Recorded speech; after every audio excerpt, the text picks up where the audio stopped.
இனியவர்களே, திருநீற்று புதனுக்கு பின் வரக்கூடிய இந்த வெள்ளி தவக்காலத்தின் முதல் வெள்ளியாக இருக்கிறது. நாம் அன்னைக்கு நோன்பிருக்க சுத்த போசனம் இறைச்சி விளக்க முடிவு செய்திருப்போம். இன்றைய வாசகங்களும் நோன்பு பற்றிய புதிய புரிதலை நமக்கு தருகின்றன. முதல் வாசகத்தில் எசாயா இறைவாக்கினர் இஸ்ராயல் மக்களுக்கு அவர்கள் மேற்கொள்ளக்கூடிய நோன்பின் தோல்வி, அதாவது வெளிப்புற சடங்குகளுக்கு முக்கியத்துவம் கொடுத்துவிட்டு சமூக ஒற்றுமையை, சமூக நீதியை பேணி காக்காமல் இருக்கக்கூடிய நோன்பு பொருளற்றது என்று காட்டிவிட்டு உண்மையான நோன்பின் பொருளை அவர்களுக்கு விளக்குகிறார். இந்த உண்மையான நோன்பு என்ன?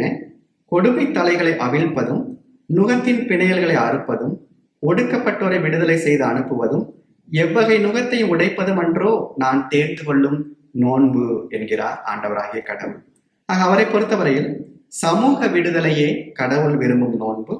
பசித்தோருக்கு உணவு, வீடில்லாதவர்களுக்கு வீடு, உடையற்றோருக்கு உடை, குறிப்பாக தேவையில் இருப்பவர்களுக்கு உடனிருப்பு, இவற்றையெல்லாம் செய்யும் போது நாம் நோன்பு இருக்கிறோம்.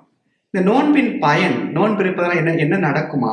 அவர் ஆண்டவராகிய கடவுள் சொல்லுகிறார், உன் ஒளி விடியல் போல எழும், நலமான வாழ்வு துளிர்க்கும், உன் நேர்மை உனக்கு முன் செல்லும், ஆண்டவரின் மாட்சி உன்னை பின் சென்று காக்கும், ஆண்டவரை மன்றாடுவாய், அவர் பதில் தருவார், இதோ நான் என்று வருவார். இதான் ரொம்ப முக்கியமான ஒன்று.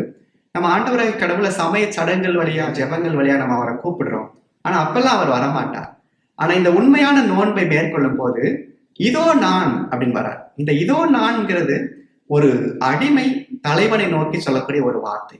அப்ப நம்ம நோன்பை சரியானதாக பின்பற்றும் போது ஆண்டவராகிய கடவுள் தம்மையே அடிமை நிலைக்கு உட்படுத்தி இதோ நான் என்று நாம் எழுப்பும் கூக்குரலை கேட்பதற்கு தயாராக இருக்கிறார். இது முதல் வாசகம். இன்றைய பதிலுரை பாடல் திருப்பாடல் 51, தாவீதின் பாடல்.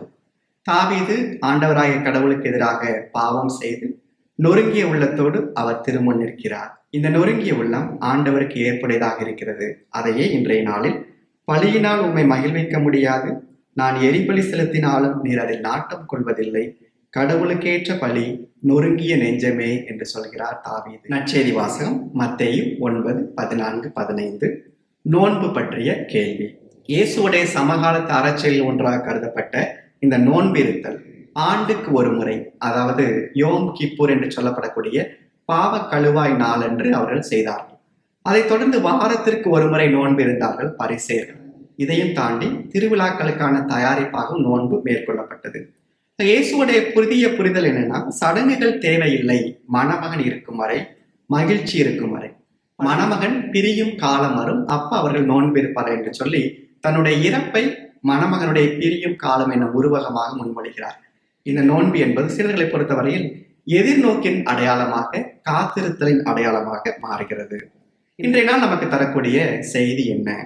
நோன்பு என்றால் நம் விரும்பி ஏற்கக்கூடிய பசி, ஃபாஸ்டிங்.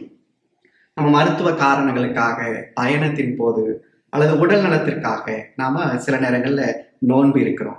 இந்த நோன்புல என்ன நடக்குதுன்னா, நம்முடைய அடிப்படை தேவையான உணவை நாம மறுக்கிறோம். பசி என்னும் உந்துணர்வை நாம நம்முடைய கட்டுக்குள் கொண்டு வருகிறோம், வெற்றி கொள்கிறோம், நெறிப்படுத்துகிறோம். அதே வேளையில ஒரு சுதந்திரத்தில் உள்ள தன்னடக்கம், வேண்டாம் என்று சொல்லக்கூடிய விருப்புரிமை நான் வெளிப்படுத்துவதற்கான ஒரு வாய்ப்பாக நோன்பு அமைகிறது. திருத்தந்தை 14ஆம் லியோ தன்னுடைய தவக்கால செய்தியில புதிய நோன்பை சொல்லுகிறார். வன் சொற்களிலிருந்து நோன்பு. நம்ம பேசக்கூடிய சொற்கள் கனிவான சொற்களாக இருக்கட்டும் என்பது திருத்தந்தையுடைய அழைப்பு. நோன்பு என்பது வெறும் விரும்பி ஏற்கக்கூடிய பசி அல்ல, மாறாக நம்மை நாமே புதுப்பித்துக் கொள்ளக்கூடிய ஒரு வாய்ப்பு. அந்த வாய்ப்பில் நாம் நம்மை தேடுகிறோம், கடவுளை தேடுகிறோம்.